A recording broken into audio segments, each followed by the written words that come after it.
Clear exam concept में आप सभी का स्वागत है। घटना चक्र पूर्वावलोकन मॉडर्न हिस्ट्री सीरीज में आगे की ओर बढ़ते हैं। इस वीडियो के माध्यम से दो टॉपिक कवर किए जाएंगे। पहला अंतिम सरकार का गठन 1946 और दूसरा है भारत का विभाजन एवं स्वतंत्रता। आने वाले बिहार दरोगा, Bihar SSC CGL, Bihar SSC inter स्तरीय, एडीओ, बीपीएससी के लिए बहुत ही इंपॉर्टेंट है फ्रेंड्स। एसओ के एग्जाम में भी सभी क्वेश्चन पूछे जाएंगे। फ्रेंड्स, बिहार दरोगा previous year set practice video के माध्यम से रिवीजन करवाया जा रहा है। आप जरूर इसका रिवीजन करें ताकि आने वाले बिहार दरोगा सीजीएल में आपको अच्छे से आप तैयारी कर सके। फ्रेंड्स, जितने भी बिहार दरोगा में या बिहार सीजीएल में क्वेश्चन है बीपीएससी में पूछे गए, सभी जो क्वेश्चन है घटना चक्र पूर्वावलोकन से ही पूछे जाते हैं, चाहे वन लाइनर के फॉर्म में या कथन या कारण के रूप में। इसलिए आप अच्छे तरीके से घटना चक्र पूर्वावलोकन को कवर करें। चलिए क्वेश्चन की ओर बढ़ते हैं। पहला टॉपिक क्या था हमारा? अंतिम सरकार का गठन 1946। पहले क्वेश्चन की ओर बढ़ते हैं। पहला क्वेश्चन है, वर्ष 1946 में गठित अंतिम कैबिनेट की अध्यक्षता किसने किया था? तो अंतिम कैबिनेट की अध्यक्षता जो है जवाहरलाल नेहरू के द्वारा किया गया था और 1946 ईस्वी में गठित हुआ था अंतरिम कैबिनेट। फ्रेंड्स, विस्तृत अध्ययन की ओर चलते हैं। कांग्रेस द्वारा वायसराय के नवीनतम प्रस्तावों को स्वीकार कर लेने के बाद 12 अगस्त 1946 को लॉर्ड बेवेल ने कांग्रेस अध्यक्ष जवाहरलाल नेहरू को अंतिम सरकार के गठन के लिए आमंत्रित किया था। तो जवाहरलाल नेहरू को आमंत्रित किया गया था अंतिम सरकार के गठन के लिए, और किसके द्वारा किया गया था? तो लॉर्ड बेवेल के द्वारा किया गया था। 24 अगस्त 1946 को पंडित जवाहरलाल नेहरू के नेतृत्व में भारत की पहली अंतिम सरकार राष्ट्रीय सरकार की घोषणा किया गया था। तो घोषणा कौन किया था? जवाहरलाल नेहरू के द्वारा। 2 सितंबर 1946 को अंतिम सरकार का गठन किया गया, जिसमें प्रारंभ में मुस्लिम लीग की भागीदारी नहीं थी। तो प्रारंभ में जब 2 सितंबर 1946 को गठन किया गया था अंतिम सरकार का, उस समय मुस्लिम लीग की भागीदारी नहीं थी। नेक्स्ट है, पंडित जवाहरलाल नेहरू के नेतृत्व में अंतिम सरकार का गठन हुआ था। तो पंडित जवाहरलाल नेहरू के नेतृत्व में अंतिम सरकार का गठन जो है वह 2 सितंबर 1946 ईस्वी को हुआ था। नेक्स्ट है, जवाहरलाल नेहरू के अधीन एक अंतिम सरकार का गठन कब हुआ था? तो जवाहरलाल नेहरू के अतिरिक्त 2 सितंबर 1946 को अंतिम सरकार का गठन हुआ था। नेक्स्ट है, राष्ट्रीय अंतिम सरकार में रियासतों का विभाग किसे दिया गया था? तो राष्ट्रीय अंतिम सरकार के में रियासतों का विभाग जो है वह सरदार वल्लभ भाई पटेल को दिया गया था। किसे दिया गया था? रियासतों का विभाग तो सरदार वल्लभ भाई पटेल को दिया गया था। इसी तरह देखते हैं, सरदार वल्लभ भाई पटेल को अंतिम सरकार में देशी रियासतों अर्थात राज्य विभाग, गृह विभाग, सूचना विभाग एवं प्रसारण विभाग का क्या नेतृत्व करने के लिए दिया गया था? किसे? सरदार वल्लभ भाई पटेल को। नेक्स्ट है, राज विभाग की स्थापना किसकी अध्यक्षता में किया गया था? तो राज विभाग की स्थापना जो है वह सरदार वल्लभ भाई पटेल की अध्यक्षता में किया गया था। किसकी अध्यक्षता में? तो सरदार वल्लभ भाई पटेल की अध्यक्षता में किया गया था। नेक्स्ट है, वर्ष 1946 में बनी अंतिम सरकार में डॉक्टर राजेंद्र प्रसाद के पास कौन सा विभाग था? तो वर्ष 1946 में गठित अंतिम सरकार में डॉक्टर राजेंद्र प्रसाद के पास कौन सा विभाग था? तो खाद्य एवं कृषि विभाग था। कौन सा विभाग? तो खाद्य एवं कृषि विभाग था। इसी तरह देख लेते हैं, डॉक्टर राजेंद्र प्रसाद वर्ष 1946 में बनी भारत की अंतिम सरकार में खाद्य एवं कृषि मंत्री थे। इस सरकार में रक्षा विभाग बलदेव के पास था। तो रक्षा विभाग में अध्यक्ष कौन थे? तो बलदेव सिंह थे। जबकि विदेश मामले कौन थे? जवाहरलाल नेहरू थे। राष्ट्रमंडल से संबंधित कौन थे विभाग से? तो जवाहरलाल नेहरू राष्ट्रमंडल से भी संबंधित थे। कृषि एवं खाद्य से कौन संबंधित थे? तो पंडित डॉक्टर राजेंद्र प्रसाद संबंधित थे। नेक्स्ट है, अंतिम सरकार 1946 में रेल मंत्रालय का कार्यभार किसे सौंपा गया था? तो असफ अली को रेल मंत्रालय का कार्यभार सौंपा गया था अंतिम सरकार में। नेक्स्ट है, जब वर्ष 1946 में भारतीय मुस्लिम लीग को अंतिम सरकार में सम्मिलित किया गया, तब लियाकत अली खान जो विभाग दिया गया था वह कौन सा विभाग था? तो लियाकत अली खान को वित्त विभाग दिया गया था। बहुत इंपॉर्टेंट क्वेश्चन है कि लियाकत अली खान को कौन सा विभाग दिया गया था? भारतीय मुस्लिम लीग जब अंतिम सरकार में क्या हुई थी, सम्मिलित हुई थी, तब वित्त विभाग दिया गया था लियाकत अली खान को। डायरेक्ट क्वेश्चन पूछा जा सकता है कि 1946 में गठित सरकार में लियाकत अली खान कौन विभाग से संबंधित थे? तो वित्त विभाग से संबंधित थे। इसी तरह देखते हैं, वर्ष 1946 में लॉर्ड बेवेल के बहुत कहने सुनने पर मुस्लिम लीग अंतिम सरकार में शामिल होने के लिए राजी हो गया था।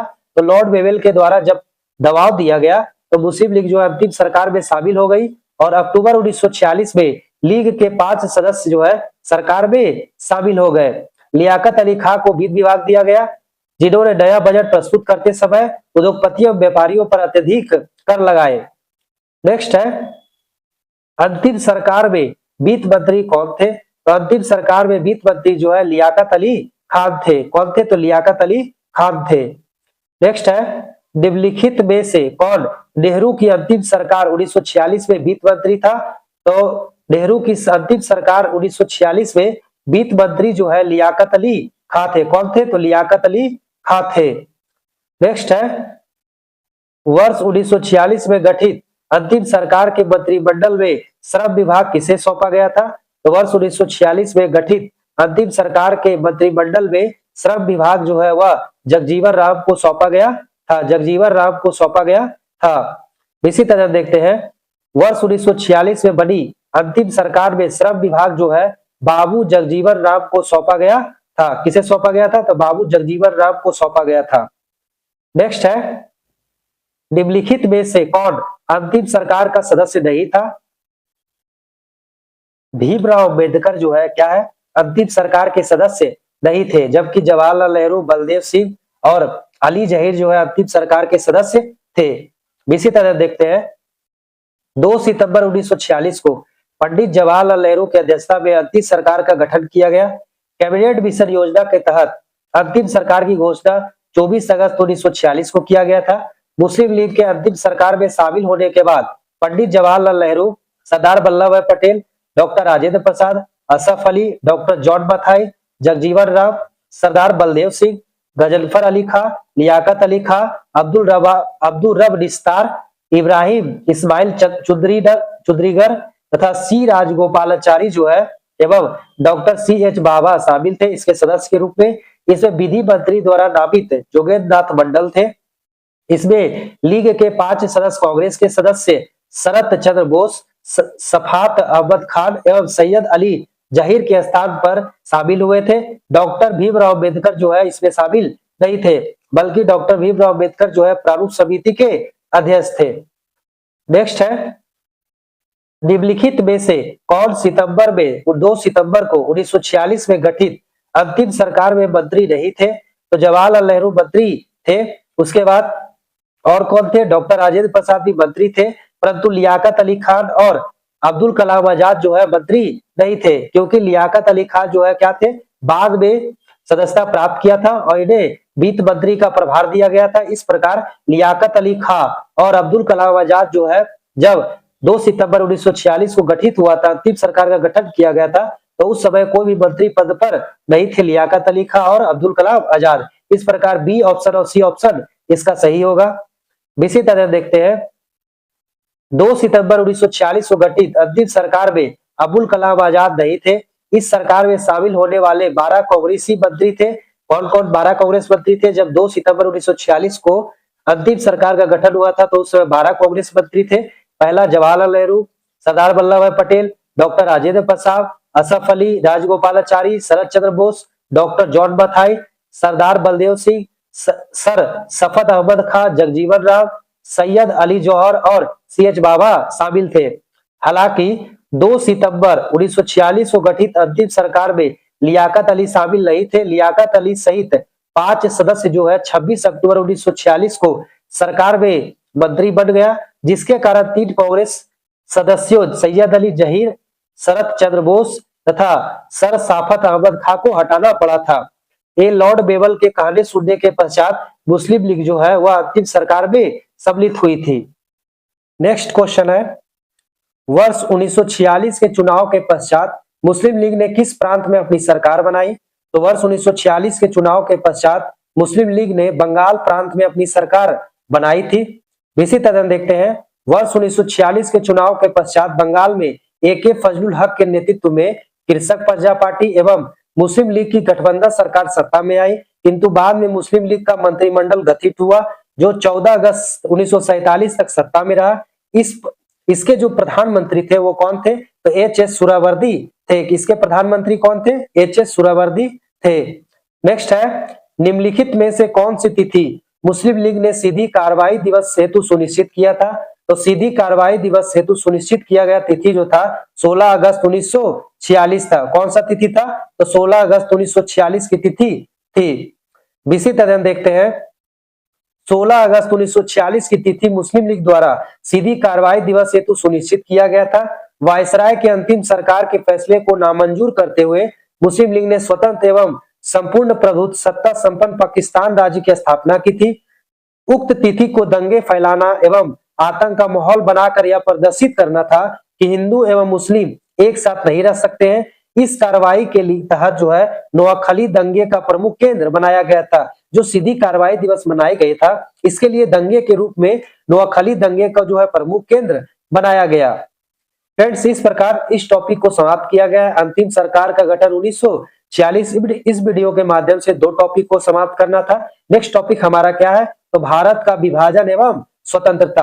अगर चैनल पर आप पहली बार विजिट करें तो सब्सक्राइब कर लें और बेल आइकन जरूर प्रेस कर दें ताकि नोटिफिकेशन आपको मिल सके। फ्रेंड, वीडियो को लाइक कर दें। इस प्रकार के कंटेंट जो आपको कोई भी चैनल नहीं प्रोवाइड करवाएगा। 2025 का घटना चक्र है। आप आने वाले प्रतियोगिता परीक्षा बिहार दरोगा, बिहार एसएससी, सीजीएल, बीपीएससी के लिए बहुत इंपॉर्टेंट है। सभी क्वेश्चन जो है प्रीवियस ईयर में आप घटना चक्र पूर्वावलोकन से मिला सकते हैं। सभी क्वेश्चन घटना चक्र पूर्वावलोकन से ही पूछे जाते हैं। चलिए, टॉपिक क्या है हमारा? भारत का विभाजन एवं स्वतंत्रता दूसरा टॉपिक है। क्वेश्चन की ओर बढ़ते हैं। इसका पहला क्वेश्चन जो है, पहला क्वेश्चन की ओर बढ़ेंगे। पहला क्वेश्चन है, जब भारत को स्वतंत्रता प्राप्त हुई थी, यूके में निम्न में से किस एक पार्टी की सत्ता थी? तो भारत को जब स्वतंत्रता प्राप्त हुआ था तो यूके में निम्न में से किस पार्टी की सत्ता थी? तो वह पार्टी कौन सा है? लेबर पार्टी की सत्ता थी। जब भारत को स्वतंत्रता मिला था तो यूके में लेबर पार्टी की सत्ता थी। इसी तरह देखते हैं, भारत की स्वतंत्रता के समय क्लीमेंट आर इटली ब्रिटिश प्रधानमंत्री थे। उनका कार्यकाल जो है 1945 से 51 तक था। इस दौरान ब्रिटेन में लेबर पार्टी की सत्ता थी। किसकी पार्टी की सत्ता थी? लेबर पार्टी की सत्ता थी। नेक्स्ट है, भारत के स्वतंत्र होते समय इंग्लैंड के प्रधानमंत्री कौन थे? अभी हमने पढ़ा, भारत के स्वतंत्र होते समय इंग्लैंड या यूके के प्रधानमंत्री क्लीमेंट इटली थे। कौन थे? क्लीमेंट इटली थे। नेक्स्ट है, ब्रिटिश सरकार ने जून 1948 तक भारत छोड़ने की घोषणा किया था। तो ब्रिटिश सरकार ने जून 1948 तक भारत छोड़ने की घोषणा कब किया था? तो फरवरी 1947 में किया था। कब किया था? फरवरी 1947 को किया था। इसी तरह देखते हैं, ब्रिटेन के प्रधानमंत्री इटली ने 20 फरवरी 1947 को हाउस ऑफ कॉमन्स में यह घोषणा किया था कि ब्रिटेन जून 1948 के पहले ही उत्तरदायी लोगों को सत्ता हस्तांतरित करने के उपरांत भारत छोड़ देगा। इटली ने लॉर्ड वेवेल के स्थान पर लॉर्ड माउंटबेटन को वायसराय नियुक्त किया, जिन्होंने 24 मार्च 1947 को वायसराय का पद ग्रहण कर शीघ्र ही सत्ता हस्तांतर करने की पहल शुरू कर दिया था। तो किसके द्वारा किया गया था? लॉर्ड माउंटबेटन को क्या बनाया गया? वायसराय नियुक्त किया गया था। उन्हीं के द्वारा क्या किया गया कि सत्ता हस्तांतरित शुरू कर दिया गया था।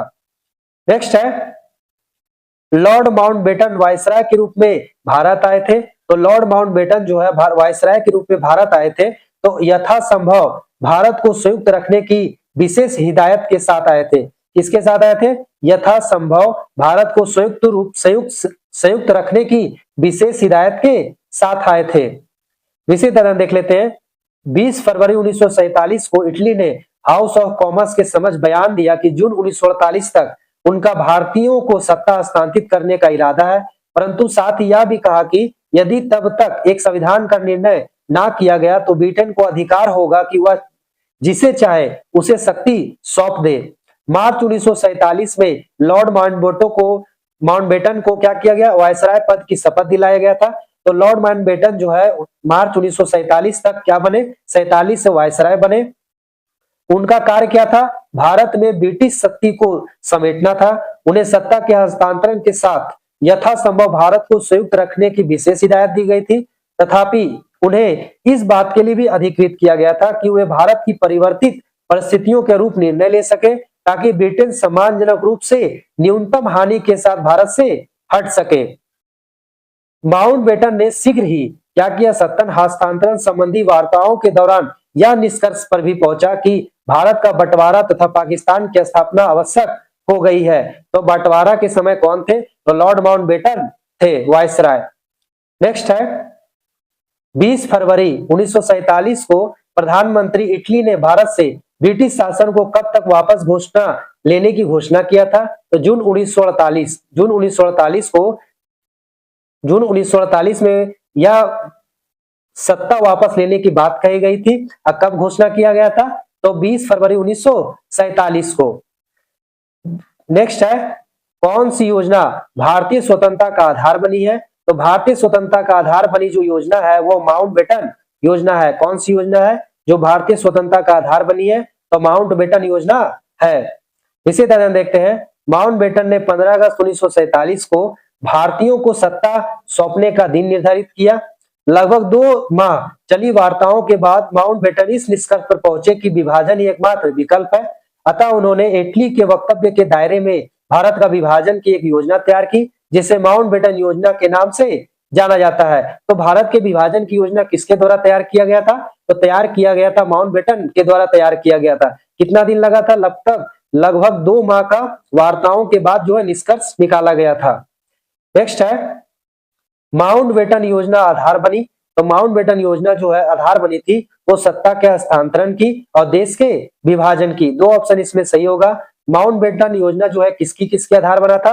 तो सत्ता के हस्तांतरण की और देश के विभाजन की। अभी हमने पढ़ा है, इस प्रकार इसका आंसर जो होगा बी और सी दोनों ऑप्शन सही होगा। नेक्स्ट है, भारतीय स्वतंत्रता अधिनियम the Indian independence act British संसद द्वारा पारित किया गया था। तो भारतीय स्वतंत्रता अधिनियम जिसे द इंडियन इंडिपेंडेंट एक्ट जो है कहा गया है वो कब पारित किया गया था? तो जुलाई 1947 में पारित किया गया था। जुलाई 1947 में पारित किया गया था। इसी तरह देखते हैं, माउंटबेटन योजना 3 जून को 1947 के अनुरूप ब्रिटिश संसद द्वारा जुलाई 1947 में भारतीय स्वतंत्रता अधिनियम इंडियन इंडिपेंडेंस एक्ट 1947 पारित किया गया, जिसमें भारत और पाकिस्तान नामक 2 डोमिनियन की स्थापना के लिए 15 अगस्त 1947 की तिथि निश्चित किया गया। यह अधिनियम 18 जुलाई 1947 तक प्रभावी रहा। कब तक प्रभावी रहा? तो 18 जुलाई 1947 तक प्रभावी हुआ है। नेक्स्ट है, भारतीय स्वतंत्रता अधिनियम 1947 प्रभावी हुआ था। तो भारतीय स्वतंत्रता अधिनियम जो है 18 जुलाई 1947 को प्रभावी हुआ था। कब प्रभावी हुआ था भारतीय स्वतंत्रता अधिनियम 1947? तो 18 जुलाई 1947 को प्रभावी हुआ था। नेक्स्ट है, भारतीयों को वर्ष 1947 में सार्वभौम सत्ता सौंपने की योजना निम्न में से किस नाम से जानी गई? तो भारतीयों को वर्ष 1947 में सार्वभौम सत्ता सौंपने की योजना जो है वह माउंटबेटन योजना के नाम से जानी गई। कौन सी योजना के नाम से? तो माउंटबेटन योजना के नाम से जानी गई है। नेक्स्ट है, भारत के विभाजन से संबंधित माउंटबेटन योजना की सरकारी तौर पर घोषणा कब किया गया था? तो भारत के विभाजन से संबंधित माउंटबेटन योजना की सरकारी तौर पर घोषणा जो है वह 3 जून 1947 को किया गया था। कब किया गया था? 3 जून 1947 को किया गया था। नेक्स्ट है, इसमें कथन दिए गए और कारण दिए गए। हमें बताना है कि कथन सही है कारण सही है। चलिए पहले कथन की ओर चलते हैं। कथन है, अंग्रेज ने भारत को 1947 में स्वतंत्रता प्रदान कर दी। बिल्कुल सही है। भारत ने अंग्रेजों को 15 अगस्त 1947 को स्वतंत्रता प्रदान कर दिया था। कारण दिया गया है, अंग्रेज द्वितीय विश्व युद्ध में निर्बल हो चुके थे। ये भी सही दिया गया फ्रेंड्स। अंग्रेज जो है द्वितीय विश्व युद्ध में निर्बल हो चुके थे। अब वो समझ गए थे कि भारत में अब सत्ता क्या करना है, सत्ता मजबूत रखना आसान नहीं है, इसीलिए उन्होंने भारत को सत्ता हस्तांतरित कर दिया। तो कारण जो है क्या है? कारण भी बिल्कुल सही दिया गया। इस प्रकार ऑप्शन है जो ए सही होगा। ए और आर दोनों सही है और आर जो है कारण जो है ए की व्याख्या करता है, क्योंकि द्वितीय विश्व युद्ध में जो है अंग्रेज क्या हो गए थे? बहुत निर्बल हो गए थे, जिसके कारण उन्होंने भारत को स्वतंत्रता 1947 में प्रदान कर दी। इसी तरह देखते हैं, अंग्रेज द्वितीय विश्व युद्ध में निर्बल हो चुके थे। क्रिप्स ने हाउस ऑफ कॉमन्स में कहा था कि एक विकल्प था कि भारत में भारी दमन चक्र चलाना और भारत में अनेक वर्षों तक ब्रिटिश फौजों को तैनात करने के लिए तैयार करना रहना था, जिसका कि निश्चय ही इस देश ब्रिटेन के लोग अनुमति नहीं देंगे, क्योंकि हमारे पास पहले ही जनशक्ति की कमी है, जैसा कि हम सब जानते हैं। नेक्स्ट है, इस क्वेश्चन में फ्रेंड्स कारण और कथन दिए गए हैं और हमें बताना है कि कौन सा कथन सही है।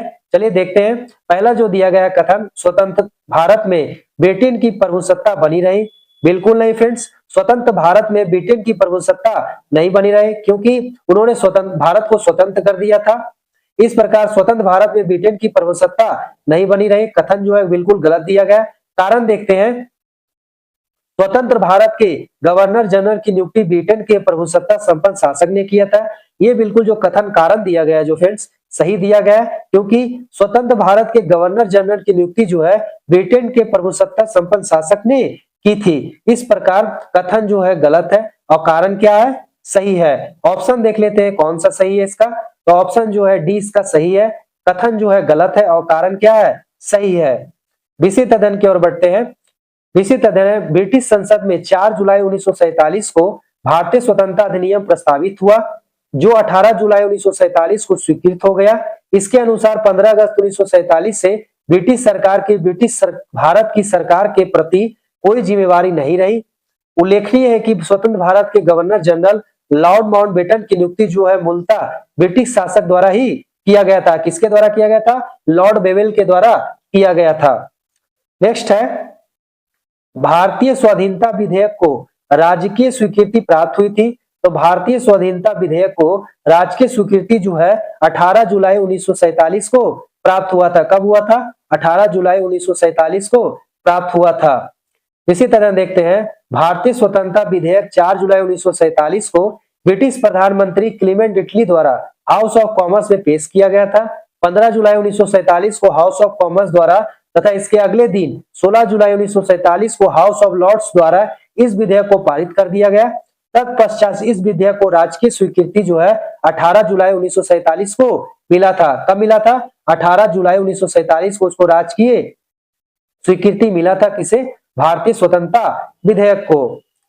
नेक्स्ट है, भारत के विभाजन का बाल्कन प्लान उपज था। तो भारत के विभाजन का बाल्कन प्लान जो है वह लॉर्ड माउंटबेटन के मस्तिष्क की क्या थी, उपज थी।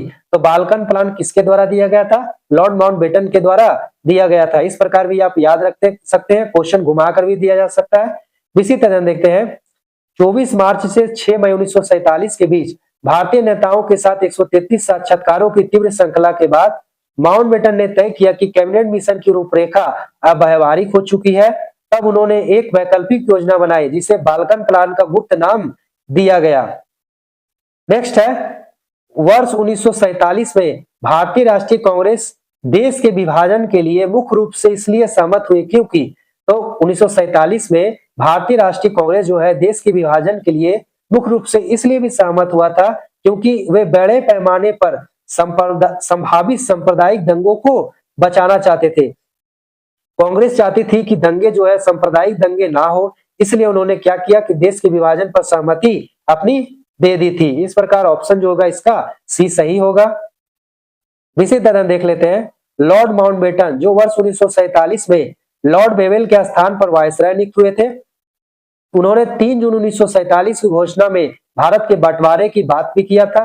कांग्रेस ने देश विभाजन पर इसलिए सहमति दी क्योंकि बड़े पैमाने पर संभावित सांप्रदायिक दंगे से बचाना चाहती थी। जैसे कि सरदार वल्लभ भाई पटेल ने कहा था, मैंने यह अनुभव किया है कि हम भारत का विभाजन नहीं स्वीकार करते तो भारत छोटे छोटे टुकड़ों में बढ़ जाएगा और पूर्णतः नष्ट हो जाएगा। हमें एक कई पाकिस्तान मिलते हैं। हमारे तो प्रत्येक कार्यालय में ही पाकिस्तान पोस्ट बना होता है। इस प्रकार दंगे से बचने के लिए कांग्रेस ने अपनी सहमति दे दिया था विभाजन को। चलिए नेक्स्ट क्वेश्चन की ओर बढ़ते हैं। नेक्स्ट क्वेश्चन है फ्रेंड्स, कथन और कारण दिए गए, हमें बताना है, इसमें सही उत्तर का हमें चयन करना है। चलिए कथन की ओर बढ़ते हैं। भारतीय राष्ट्रीय कांग्रेस ने माउंटबेटन योजना को स्वीकार किया था। बिल्कुल सही है, भारतीय राष्ट्रीय कांग्रेस ने माउंटबेटन योजना को स्वीकार किया था। कारण देखते हैं, वह द्विराष्ट्र सिद्धांत को मानती थी। बिल्कुल नहीं, वह द्विराष्ट्र सिद्धांत को भारतीय राष्ट्रीय कांग्रेस जो है द्विराष्ट्र सिद्धांत को मानती नहीं थी। इस प्रकार जो है कथन सही है परंतु कारण गलत है। इसका जो आंसर होगा फ्रेंड्स सी होगा। सी में दिया गया है कि कारण कथन जो है बिल्कुल सही है परंतु कारण क्या है, गलत है। इसका आंसर सी होगा।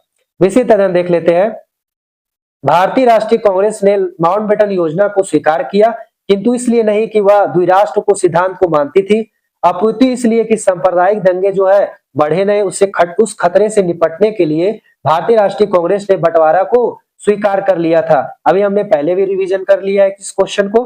फ्रेंड्स, घटना चक्र पूर्वावलोकन का जो इंपॉर्टेंट पार्ट है वो विस्तृत अध्ययन ही है, जो क्वेश्चन को अच्छे तरीके से बताता है और हमारा समझ जो है विकसित करता है। हर एक क्वेश्चन को आप एलिमिनेट करके ऑप्शन को बना सकते हैं अगर घटना चक्र पूर्वावलोकन आप अच्छी तरीके से पढ़ते हैं तो। चलिए नेक्स्ट क्वेश्चन की ओर बढ़ते हैं। भारत के विभाजन के विकल्प के रूप में गांधी जी ने माउंटबेटन योजना को सुझाया था कि वे तो भारत के विभाजन के विकल्प के रूप में गांधी जी ने माउंटबेटन योजना को सुझाया था, जिन्ना को सरकार बनाने के लिए आमंत्रित किया था। किसे आमंत्रित किया था? तो जिन्ना को सरकार बनाने के लिए आमंत्रित किया था। इसी तरह देखते हैं, गांधी जी की प्रथम मुलाकात माउंटबेटन से 31 मार्च 1947 को हुआ था। गांधी जी का यह सुझाव था कि अंतिम सरकार को पूर्ण रूप से लीग के नेता जिन्ना के हाथों में सौंप दी जाए, जिससे भारत में सांप्रदायिक दंगे को रोका जा सके। परंतु गांधी जी का यह सुझाव कांग्रेस के नेताओं तथा वर्किंग कमेटी को मान्य नहीं था। बंटवारे के विरोध में गांधी जी ने कहा था कि अगर कांग्रेस बंटवारा करेगी तो उसे मेरी लाश के ऊपर से क्या होगा? गुजरना पड़ेगा। जब तक मैं जिंदा हूं भारत के बंटवारे के लिए कभी राजी नहीं होऊंगा, और अगर मेरा वश चला तो कांग्रेस को भी इससे मजबूर करने की इजाजत नहीं दूंगा। इस प्रकार नेक्स्ट क्वेश्चन की ओर बढ़ते हैं फ्रेंड्स। क्वेश्चन है, रेडक्लिफ समिति किस लिए नियुक्त की गई थी? तो रेडक्लिफ समिति जो है वह भारत और पाकिस्तान के बीच सीमाओं को निर्धारित करने के लिए नियुक्त किया गया था। तो रेडक्लिफ समिति जो है क्यों नियुक्त किया गया था? तो भारत और पाकिस्तान के बीच सीमाओं का निर्धारण करने के लिए नियुक्त किया गया था रेडक्लिफ समिति। इसी तरह देखते हैं, ब्रिटिश भारत के वायसराय लॉर्ड माउंटबेटन द्वारा भारत और पाकिस्तान के बीच पंजाब और बंगाल में सीमाओं के निर्धारण के लिए 30 जून 1947 को पंजाब सीमा आयोग और बंगाल सीमा आयोग नाम से दो आयोग गठित किए गए। सिरिल रेडक्लिफ को इन दोनों ही आयोगों का अध्यक्ष बनाया गया। इन आयोगों का कार्य पंजाब और बंगाल को मुस्लिम और गैर मुस्लिम आबादी के आधार पर दो भागों में बांटने हेतु सीमा का निर्धारण करना था। इस कार्य में उन्हें और भी कारकों का ध्यान रखना था। प्रत्येक आयोग में 4 सदस्य थे, जिनमें से 2 भारतीय राष्ट्रीय कांग्रेस से और 2 मुस्लिम लीग से थे। नेक्स्ट है, भारत विभाजन के संदर्भ में 1947 में नियुक्त सीमा आयोग की अध्यक्षता किसने किया था? तो भारत विभाजन के संदर्भ में 1947 में नियुक्त सीमा आयोग की अध्यक्षता जो है वह रेडक्लिफ के द्वारा किया गया था। किसके द्वारा किया गया था? रेडक्लिफ के द्वारा किया गया था। इसी तरह देखते हैं, रेडक्लिफ रेखा जो है 17 अगस्त 1947 को भारत विभाजन के बाद भारत और पाकिस्तान के बीच सीमा बनाई गई। सर सिरिल रेडक्लिफ की अध्यक्षता में सीमा आयोग द्वारा सीमा रेखा का निर्धारण किया गया, जो 88 मिलियन लोगों के बीच 4,50,000 किलोमीटर स्क्वायर क्षेत्र को नियोजित रूप से विभाजित करने के लिए अधिकृत किया गया था। तो रेडक्लिफ रेखा किसके किसके बीच है? तो भारत पाकिस्तान के बीच रेडक्लिफ रेखा है। डायरेक्ट क्वेश्चन पूछे जाते हैं, रेडक्लिफ रेखा किसके किसके बीच है? तो भारत पाकिस्तान के बीच है। नेक्स्ट है, इनमें से किसने 1947 में भारत और पाकिस्तान के बीच अंतरराष्ट्रीय सीमा खींचने के लिए स्थापित की गई 2 सीमा आयोग का नेतृत्व किया था? तो सिरिल रेडक्लिफ के द्वारा किया गया था। किसके द्वारा किया गया था? भारत और पाकिस्तान के बीच सीमा निर्धारण के लिए आयोग का गठन, उसकी अध्यक्षता जो है सिरिल रेडक्लिफ के द्वारा किया गया था। इसी तरह देखते हैं, जून 1947 में ब्रिटिश अधिवक्ता सर सिरिल जॉन रेडक्लिफ को पंजाब और बंगाल के 2 सीमा आयोगों का अध्यक्ष बनाया गया। इस आयोग की रिपोर्ट के आधार पर ही भारत और पाकिस्तान के मध्य सीमा का निर्धारण किया गया। नेक्स्ट है, भारत के विभाजन को टालने का अंतिम अवसर समाप्त हो गया था। तो भारत के विभाजन को टालने का अंतिम अवसर जो है कैबिनेट मिशन को अस्वीकार करने के साथ ही हो गया था। तो भारत का विभाजन जो है टालने का अंतिम अवसर कब समाप्त हुआ था? तो कैबिनेट मिशन को अस्वीकार करने के साथ ही हुआ था। इसी तरह देखते हैं, 16 मई 1946 को कैबिनेट मिशन ने अपने प्रस्तावों की घोषणा की, जिसमें अन्य बातों के साथ मुस्लिम लीग की पाकिस्तान की मांग को भी ठुकरा दिया था। तो किसमें ठुकराया था? कैबिनेट मिशन में ठुकराया था। किंतु मुस्लिम लीग, जिसे 6 जून 1946 को कैबिनेट मिशन योजना को स्वीकार कर ली थी, 29 जुलाई 1946 को अपनी स्वीकृति वापस ले ली। फलतः भारत के विभाजन को टालने का अंतिम अवसर जो है समाप्त हो गया था। तो कैबिनेट मिशन योजना में जो है ना भारत के विभाजन को क्या किया गया था? अस्वीकृत किया गया था। जो भी प्रस्ताव दिए गए थे कैबिनेट मिशन योजना में, उसमें भारत पाकिस्तान के बंटवारा को क्या किया गया था? अस्वीकृत किया गया था। नेक्स्ट है, 14 जून 1947 को कांग्रेस के दिल्ली अधिवेशन में भारत के विभाजन का प्रस्ताव स्वीकृत हुआ। इस अधिवेशन के अध्यक्ष थे। तो 14 जून 1947 को कांग्रेस के दिल्ली अधिवेशन में भारत के विभाजन का प्रस्ताव जो स्वीकृत हुआ था, उसके अध्यक्ष कौन थे? जेबी कृपलानी थे। इसके अध्यक्ष कौन थे? तो जेबी कृपलानी थे, दिल्ली में अधिवेशन के अध्यक्ष, जो 1947 को हुआ था। इसी तरह देखते हैं 14-15 जून 1947 को जिस समय कांग्रेस महासमिति ने दिल्ली में भारत के विभाजन का प्रस्ताव स्वीकृत किया, उस समय कांग्रेस के अध्यक्ष कौन थे? आचार्य जेबी कृपलानी थे। इस प्रस्ताव को गोविंद बल्लभ पंत ने प्रस्तुत किया था। इसका समर्थन मौलाना अबुल कलाम आजाद ने किया, जो पहले विभाजन के विरोधी थे, तथा सरदार वल्लभ भाई पटेल और जवाहरलाल नेहरू ने भी इसका समर्थन किया था विभाजन का। नवंबर 1947 में जेबी कृपलानी ने कांग्रेस की अध्यक्षता त्याग दिया था। कृपलानी के त्यागपत्र के बाद डॉक्टर राजेंद्र प्रसाद कांग्रेस के अध्यक्ष बने। वर्ष 1948 में कांग्रेस के जयपुर अधिवेशन में पटाभी सीतारामैया कांग्रेस के अगले अध्यक्ष बने। वर्ष 1950 में कांग्रेस के नासिक अधिवेशन में पुरुषोत्तम दास टंडन कांग्रेस के नए अध्यक्ष बने। इसके बाद वर्ष 1951 से 54 तक कांग्रेस के अध्यक्ष पंडित जवाहरलाल नेहरू रहे थे। कौन रहे थे? तो कांग्रेस के अध्यक्ष पंडित जवाहरलाल नेहरू रहे थे 1951 से लेके 54 तक।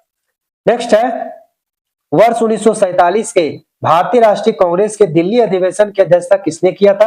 अभी हमने पढ़ा है जेपी कृपलानी के द्वारा किया गया था दिल्ली अधिवेशन की अध्यक्षता 1947 में।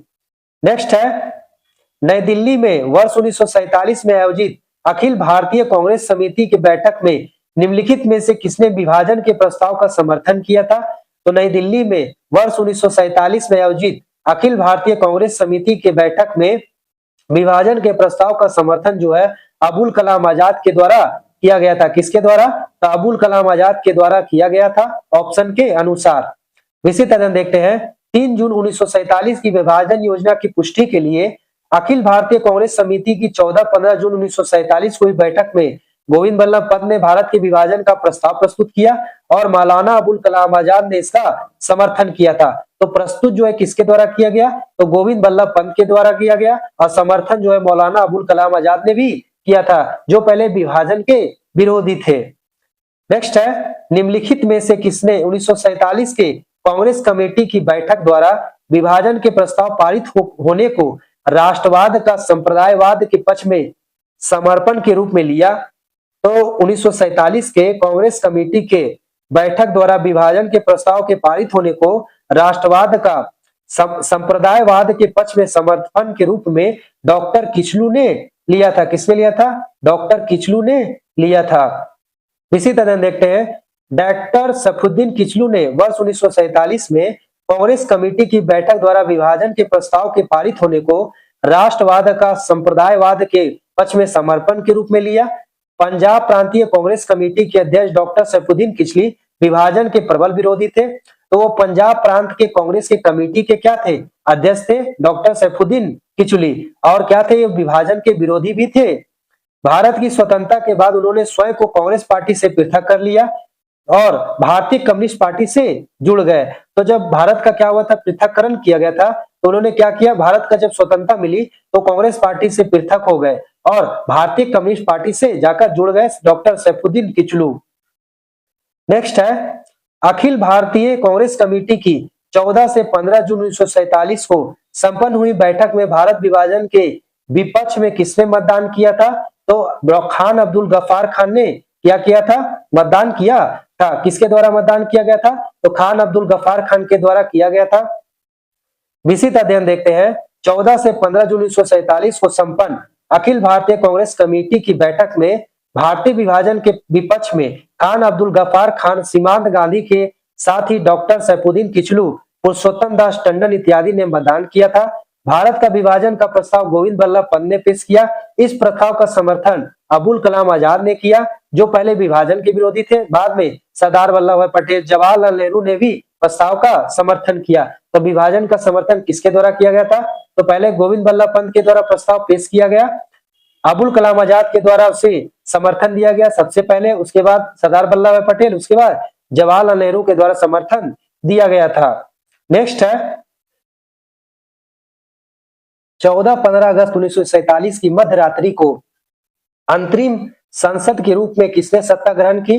तो अंतरिम संसद के रूप में सत्ता जो ग्रहण किया, संविधान सभा ने सत्ता को क्या किया था, ग्रहण किया था। 14 और 15 अगस्त 1947 को मध्यरात्रि को अंतरिम संसद के रूप में सत्ता ग्रहण किया था संविधान सभा ने। इसी तरह देखते हैं 14 अगस्त 1947 की मध्यरात्रि को अंतिम संसद के रूप में संविधान सभा ने सत्ता ग्रहण किया। नियत दिन से और जब तक दोनों डोमिनियन की संविधान सभाएं नए संविधान की रचना न कर ले और उनके अधीन नए विधानमंडल गठित न हो जाए, तब तक संविधान सभा को ही अपने डोमिनियन के केंद्रीय विधान मंडल के रूप में कार्य करना था। 14 से 15 अगस्त की मध्यरात्रि को भारतीय संघ की संविधान सभा की बैठक हुई। स्वतंत्रता के अवसर पर संविधान सभा के सदस्यों के मध्य जवाहरलाल नेहरू ने प्रभावशाली भाषण दिया था। तो स्वतंत्रता के अवसर पर संविधान सभा के सदस्यों के मध्य प्रभावशाली भाषण जो है किसके द्वारा दिया गया, तो पंडित जवाहरलाल नेहरू के द्वारा दिया गया था। नेक्स्ट है 14 से 15 अगस्त 1947 की मध्यरात्रि केंद्रीय असेंबली में इकबाल का गीत हिंदुस्तान हमारा तथा जन गण मन किसने गाया था, तो सुचेता कृपलानी के द्वारा 14 से 15 अगस्त 1947 की मध्यरात्रि को केंद्रीय असेंबली में इकबाल का गीत जो है हिंदुस्तान हमारा और जन गण मन जो है सुचेता कृपलानी के द्वारा गाया गया था। इसी तरह देखते हैं 14 अगस्त 1947 की मध्यरात्रि केंद्रीय असेंबली में जन गण मन तथा मोहम्मद इकबाल द्वारा रचित गीत सारे जहां से अच्छा हिंदुस्तान हमारा श्रीमती सुचेता कृपलानी ने गाया था। नेक्स्ट है पहले अवसर पर भारत के प्रधानमंत्री की नियुक्ति की थी। तो पहले अवसर पर भारत के प्रधानमंत्री की नियुक्ति जो है गवर्नर जनरल ने किया था। किसके द्वारा किया गया था, गवर्नर जनरल के द्वारा किया गया था। इसी तरह देखते हैं पहले अवसर पर पंडित जवाहरलाल नेहरू की भारत के प्रधानमंत्री पद पर नियुक्ति तत्कालीन गवर्नर जनरल उस समय कौन थे, तो लॉर्ड माउंटबेटन थे। और लॉर्ड माउंटबेटन जो है किसके जगह पर आए थे, तो लॉर्ड बेवेल के स्थान पर आए थे लॉर्ड माउंटबेटन। नेक्स्ट है स्वतंत्र भारत के प्रथम गवर्नर जनरल कौन थे, तो स्वतंत्र भारत के प्रथम गवर्नर जनरल जो है लॉर्ड माउंटबेटन थे। कौन थे, लॉर्ड माउंटबेटन थे। बहुत बार एग्जामों में ये क्वेश्चन पूछा गया है। इसी तरह देखते हैं स्वतंत्र भारत के प्रथम गवर्नर जनरल लॉर्ड माउंटबेटन थे। इनका कार्यकाल 1947 से 48 और प्रथम भारतीय गवर्नर जनरल जो है भारतीय पूछा जाए तो कौन है, चक्रवर्ती राजगोपालाचारी जो है 1948 तक 50 ईस्वी तक इनका कार्यकाल रहा भारतीय गवर्नर जनरल के रूप में। नेक्स्ट है निम्नलिखित में से कौन स्वतंत्र भारत का प्रथम गवर्नर जनरल था, तो लॉर्ड माउंटबेटन जो है स्वतंत्र भारत का प्रथम गवर्नर जनरल था। अगर भारतीय बोला जाए तो राजगोपालाचारी जो है प्रथम भारतीय गवर्नर जनरल थे। नेक्स्ट है स्वतंत्र भारत का अंतिम गवर्नर जनरल कौन था, तो स्वतंत्र भारत का अंतिम गवर्नर जनरल जो है वह सी राजगोपालाचारी था। सी राजगोपालाचारी जो है स्वतंत्र भारत का अंतिम गवर्नर जनरल था 1948 से 50 तक। इसी तरह देखते हैं सी राजगोपालाचारी जो है 1948 से 50 के दौरान स्वतंत्र भारत के भारतीय और अंतिम गवर्नर जनरल थे। इस पद पर वे 26 जनवरी 1950 तक रहे। वर्ष 1952 से 54 तक वे मद्रास के मुख्यमंत्री रहे। वर्ष 1959 में विभिन्न मुद्दों पर कांग्रेसी नेताओं से मतभेद होने के कारण उन्होंने कांग्रेस छोड़कर स्वतंत्र पार्टी का गठन किया था। तो सी राजगोपालाचारी ने स्वतंत्र पार्टी का गठन किया था। नेक्स्ट है स्वतंत्र भारत के पहले भारतीय गवर्नर जनरल कौन थे, तो स्वतंत्र भारत के पहले भारतीय गवर्नर जनरल जो है राजगोपालाचारी थे।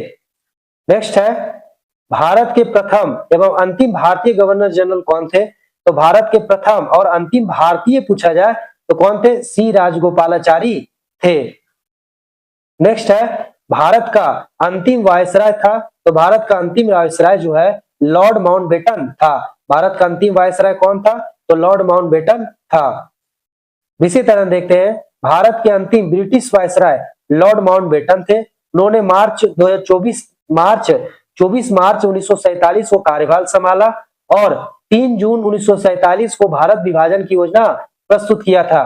तो उन्होंने 24 मार्च से 1947 को कार्यभार संभाला था और 3 जून 1947 को भारत विभाजन की योजना प्रस्तुत किया था। नेक्स्ट है स्वतंत्र भारत के प्रथम विधि मंत्री कौन थे, तो स्वतंत्र भारत के प्रथम विधि मंत्री जो है डॉक्टर भीमराव अंबेडकर थे। डॉक्टर भीमराव अंबेडकर जो है स्वतंत्र भारत के प्रथम विधि मंत्री थे। इसी तरह देखते हैं स्वतंत्र भारत के प्रथम विधि मंत्री डॉक्टर भीमराव अंबेडकर थे। स्वतंत्रता के समय महात्मा गांधी की सलाह पर उन्होंने केंद्रीय विधि मंत्री का पद संभालने का न्योता दिया था। इस भूमिका में उन्होंने संविधान की प्रारूप समिति के अध्यक्ष के रूप में कार्य किया। पूछा जाए प्रारूप समिति के अध्यक्ष कौन थे, तो भीमराव अम्बेडकर थे। नेक्स्ट है, बिल्कुल प्रारंभ से भारत के राष्ट्रपति के पद पर आसीन व्यक्तियों का निम्नलिखित में से कौन सा क्रम जो है सही दिया गया है। तो भारत के राष्ट्रपति के पद पर आसीन जो है उन्हें एक क्रम में बिठाया गया। तो पहले जो बने थे राष्ट्रपति डॉक्टर राजेंद्र प्रसाद बने थे, उसके बाद एस राधाकृष्णन, उसके बाद जाकिर हुसैन, उसके बाद बीबी गिरी जो है राष्ट्रपति के पद पर आसीन हुए थे। इसी तरह देख लेते हैं डॉक्टर राजेंद्र प्रसाद कब बने थे भारत के राष्ट्रपति, तो सबसे पहले बने थे 1950 से 62 तक और इनका सबसे लंबा कार्यकाल था। राजेंद्र प्रसाद, डॉक्टर राजेंद्र प्रसाद का राष्ट्रपति के पद पर सबसे लंबा कार्यकाल था। एस राधाकृष्णन जो है 1962 से 67 में बने थे। जाकिर हुसैन तीसरे थे, 1967 से लेकर के 69 तक बने थे। उसके बाद बीबी गिरी जो थे चौथे थे, 1969 से लेकर 74 तक भारत के राष्ट्रपति रहे थे। अगर पूछा जाए भारत के राष्ट्रपति सबसे लंबे समय तक, तो डॉक्टर राजेंद्र प्रसाद सबसे प्रथम जो राष्ट्रपति बने थे डॉक्टर राजेंद्र प्रसाद, कार्यकाल 1950 से 62 है। नेक्स्ट है, लॉर्ड माउंट की अध्यक्षता में बनी विभाजन परिषद में भारतीय राष्ट्रीय कांग्रेस का प्रतिनिधित्व किया था। तो भारतीय राष्ट्रीय कांग्रेस का प्रतिनिधित्व जो है वह जवाहरलाल नेहरू और सरदार वल्लभ भाई पटेल के द्वारा किया गया था। लॉर्ड माउंट की अध्यक्षता में बनी विभाजन परिषद में भारतीय राष्ट्रीय कांग्रेस का प्रतिनिधित्व जो है जवाहरलाल नेहरू और किसके द्वारा किया गया, तो सरदार वल्लभ भाई पटेल के द्वारा किया गया था। इसी तरह देखते हैं, लॉर्ड माउंट की अध्यक्षता में बनी विभाजन परिषद में भारतीय राष्ट्रीय कांग्रेस की ओर से जवाहरलाल नेहरू, सरदार वल्लभ भाई पटेल सम्मिलित हुए थे। इसके परिणाम स्वरूप लॉर्ड माउंटबेटन ने 3 जून को अपनी योजना प्रस्तुत किया था। नेक्स्ट है, माउंटबेटन योजना जून 1947 में निम्नलिखित में से किन प्रांतों में लोक निर्णार्थ संस्तुति किया था। तो यह जो है सिंध में भी किया था, बलूचिस्तान में भी किया था और उत्तर पश्चिम सीमा प्रांत में भी क्या किया था, लोक निर्णार्थ संस्तुति किया था माउंटबेटन योजना का। इसी तरह देखते हैं, माउंटबेटन योजना जो है 3 जून 1947 के अनुसार पंजाब बंगाल की प्रांतीय सभाओं की बैठक 2 भागों में होनी थी। एक मुस्लिम बहुसंख्यक भाग, दूसरा शेष प्रांत के प्रतिनिधियों का। प्रांतीय सभाओं के दोनों भाग जो है पृथक पृथक बैठ के करके यह निश्चित करेंगे कि प्रांतों का बंटवारा हो कि नहीं। यदि किसी एक भाग का साधारण बहुमत बंटवारा के पक्ष में मत देता है तो बंटवारे का प्रबंधन किया जाएगा। उत्तर पश्चिमी सीमा प्रांत में जनमत संग्रह का प्रावधान था और सिंध, बलूचिस्तान तथा असम के मुस्लिम बहुसंख्यक जिले सिलहट में भी जनमत संग्रह का प्रावधान था। नेक्स्ट है, विभाजन के समय, भारत के विभाजन के समय भारतीय राष्ट्रीय कांग्रेस के अध्यक्ष थे। तो भारत के विभाजन के समय भारतीय राष्ट्रीय कांग्रेस के अध्यक्ष जो है जेबी कृपलानी थे। भारत के विभाजन के समय भारतीय राष्ट्रीय कांग्रेस के अध्यक्ष थे कौन, तो जेबी कृपलानी थे। इसी तरह देखते हैं, भारत के विभाजन के समय जेबी कृपलानी भारतीय राष्ट्रीय कांग्रेस के अध्यक्ष थे। ये 23 नवंबर 1946 के मेरठ अधिवेशन में अध्यक्ष बने और नवंबर 1947 तक अध्यक्ष रहे। इनके इस्तीफा देने के उपरांत डॉक्टर राजेंद्र प्रसाद अध्यक्ष बने थे। नेक्स्ट है, 15 अगस्त 1947 को निम्नलिखित में से कौन भारतीय राष्ट्रीय कांग्रेस का अध्यक्ष था। तो 15 अगस्त 1947 को भारतीय राष्ट्रीय कांग्रेस का अध्यक्ष जो है जेबी कृपलानी थे। स्वतंत्रता के समय भारत के भारतीय राष्ट्रीय कांग्रेस के अध्यक्ष जो थे जेबी कृपलानी थे। नेक्स्ट है, भारतीय राष्ट्रीय कांग्रेस के वर्ष 1946 में मेरठ अधिवेशन की अधिवेशन की अध्यक्षता किसने किया था। तो 1946 में मेरठ में आयोजित अधिवेशन की अध्यक्षता जो है वह जेबी कृपलानी के द्वारा किया गया था। नेक्स्ट है, अंग्रेजों द्वारा भारतीयों को वर्ष 1947 में सत्ता हस्तांतरित किए जाने के समय कांग्रेस के अध्यक्ष कौन थे। तो अंग्रेजों द्वारा भारतीयों को वर्ष 1947 में सत्ता हस्तांतरित किए जाने के समय कांग्रेस के अध्यक्ष कौन थे, जेबी कृपलानी थे। कौन थे, तो जेबी कृपलानी थे। नेक्स्ट है, अगस्त 1947 में स्वतंत्रता दिवस के समारोह में निम्नलिखित में से कौन नेता कहीं भी सम्मिलित नहीं हुआ था। तो अगस्त 1947 में स्वतंत्रता दिवस के समारोह में नेता जो है सम्मिलित कहीं भी नहीं हुआ था। कौन थे, तो महात्मा गांधी थे, जो स्वतंत्रता के समय कोई भी समारोह में सम्मिलित नहीं हुए थे।